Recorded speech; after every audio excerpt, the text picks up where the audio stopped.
మీ 10 digits mobile number జాగ్రత్తగా రాసుకోండి. చాలా మంది ఏమనుకుంటారంటే మొబైల్ నంబర్లో ఏముందిలే, ఏదో ఒక నంబర్ తీసుకుంటాం అనుకుంటారు. ఇది కరెక్ట్ కాదు.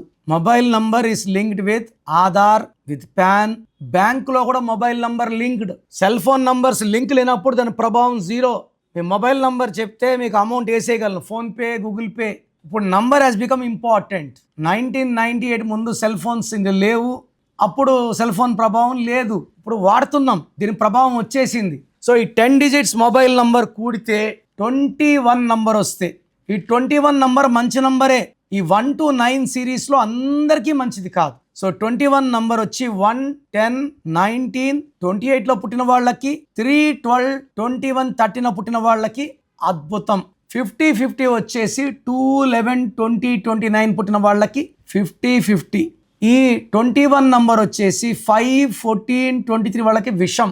అదేవిధంగా 6, 15, 24 పుట్టిన వాళ్ళకి ఇది విషం. ఎందుకంటే 21 అంటే 3 అంటే దేవతల గురువు, 6 అంటే రాక్షసుల గురువు. ఈ 3, 6 వల్ల ధ్వంసం, కొట్లాట్లు అవుతాయి, మాట పెరుగుతుంది. ఇలాంటి నంబర్స్ 6లో పుట్టిన వాళ్ళు 21 నంబర్ వాడితే వ్యాపారంలో లాస్, కొట్లాట్లు, విపరీతమైన డబ్బు ఖర్చు, ఒక మాటలో చెప్పాలంటే ధ్వంసం. 7, 16, 25 వాళ్ళకి 60 to 70% పడుతుంది. 8 and 9 వాళ్ళు better avoid this 21 number. So mobile number తీసుకోవడం అనేది ఒక కళ.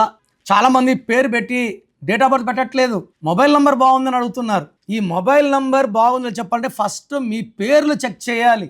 మీ పేరు చెక్ చేసి మీ పేరు బాగుంటేనే మొబైల్ నంబర్లోకి వెళ్ళాలి. పేరే బాగాలేదనుకోండి, మొబైల్ నంబర్ వల్ల ఎనర్జీ జనరేట్ కాదు. పేరు బాగుండాలి, నెక్స్ట్ మొబైల్ నంబర్ బాగుండాలి. సో ఫస్ట్ పేర్లు చెక్ చేసుకొని, పేర్లు బాగాలేకపోతే నా అపాయింట్మెంట్ తీసుకొని కరెక్షన్స్ చేసుకుంటే మీ లక్కీ నంబర్ ఏంటి, మీ లక్కీ కలర్ ఏంటి, లక్కీ మొబైల్ నంబర్ ఏంటి, మీరు ఏ స్టోన్స్ వాడాలి, మీరు సంతకం ఎలా చేయాలి, ఇవన్నీ మీకు క్లియర్గా ఎక్స్ప్లెయిన్ చేయడం జరుగుతుంది.